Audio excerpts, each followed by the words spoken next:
Rob Astorino, candidate for governor, thank you so much for being here.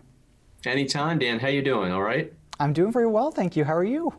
Good. So far, so good. We just came off our first around the state swing. We put 1,200 miles on the car, and we slept in different beds in different hotels and met a lot of different people, and it was a lot of fun. I mean, it was a long haul. Sometimes we all wonder why New York isn't the side of Rhode Island. You know, it'd be a lot easier to get around, but it's a big state. It's a great state. It's a very diverse state, and it's certainly a beautiful state. So I want to get right to the issues because you ran in 2014. That was the last time that you ran for governor, and a lot of the issues have not changed since then. I'm thinking of cost of living in New York, out-migration from New York. So let's start right there. If you're elected in your first year in office, what are the top issues that you're looking at to get accomplished? Zeroing in on the economy is number one because that will affect the most people. And let's think about it right now. Why are so many U-Hauls going down to Florida or have already delivered furniture to set up residence down there? Or why are so many other people contacting a real estate agent in the South?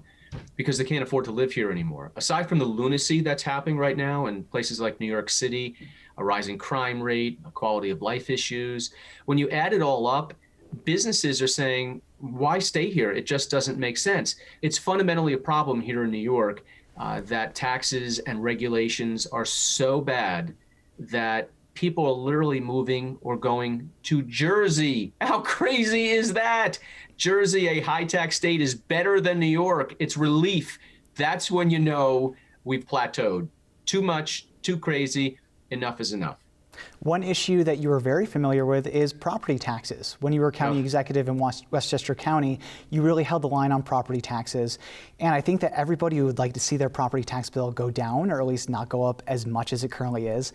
If you're elected, how do you think we can do that on a statewide level and have property taxes stay flat or maybe even go down for people here who can't afford them? Part of it is you have to give relief to the school districts and, of course, local governments. And unfortunately, we've been begging, when I was county executive and others, begging for relief from Albany. And they not only don't hear the begging, they make it worse all the time. And so that has to be made up, and it's made up locally. Now, we prioritized. You know, I went all straight years with no tax increase. In fact, we lowered the property tax levy. I walked in, it was the $1.8 billion budget from my predecessor. 8 years later, I walked out with a $1.8 billion budget. Fiscal discipline, making decisions that sometimes are not easy or difficult, but they have consequences. And in our case, it was positive because we worked with businesses, big and small. And I had to work with the Democratic legislature the entire time. And we got things done because we worked in a bipartisan way. I used my veto pen when I needed to, you know, when they threatened crazy spending increases or tax increases. I was the stop sign and the adult in the room. But, you know, you have to work in a bipartisan way. And I realized that when I'm going to be governor, I'm going to have a state legislature that will likely be Democrat, whether it's going to be a supermajority, I doubt it, or a majority. We're going to have to work together. I got elected in Westchester, which is potentially the deepest blue county outside of Ithaca, and yet I won it twice by over 13 points because mainstream Democrats, African Americans, Hispanics, yo hablo español, they decided to get balance and to go with us, and then they reelected me, so we were doing the right thing. So another big issue, and you mentioned it, is public safety and crime rates. Yeah. And in the past few years, there have been a lot of discussions on tensions between police and communities of color. Some areas it's gotten better, and some areas it's gotten worse. If you're elected to governor, how do you reconcile that? It's a big conversation in cities like Rochester, in Albany, in New York City.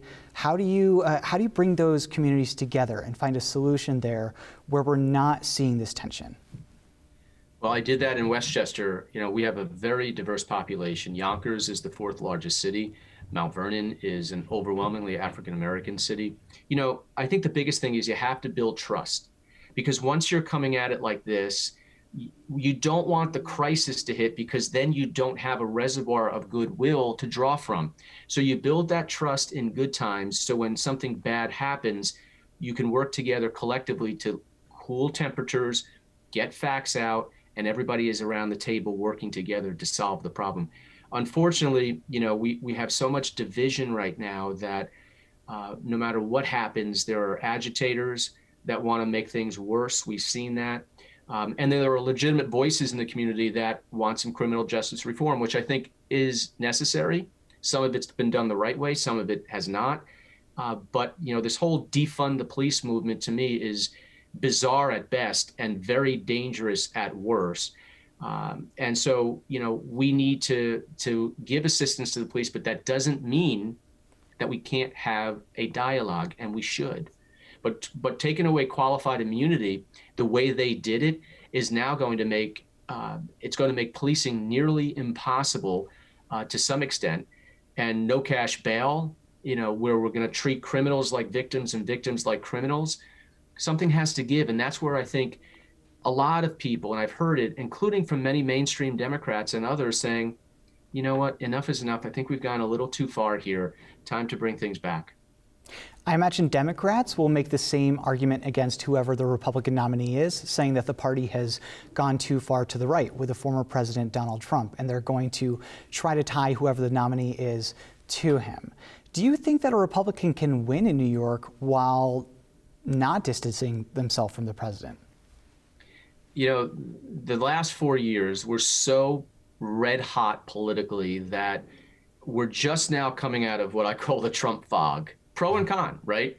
People couldn't think straight. I mean, literally, you had things happening, especially in our cities or New York City, where people were walking over homeless people, where you have graffiti, you have boarded up buildings, and nobody was paying attention. Big issues. Nobody was paying attention because they want to scream Donald Trump yay or Donald Trump nay, right? Now that Donald Trump is no longer president, and one party controls everything everywhere and is going so far to the left so fast, people are like, whoa, what's going on here? So at some point, people, get over, right, wrong, or indifferent, the guy who's not there anymore, and you have to start focusing on who is in charge.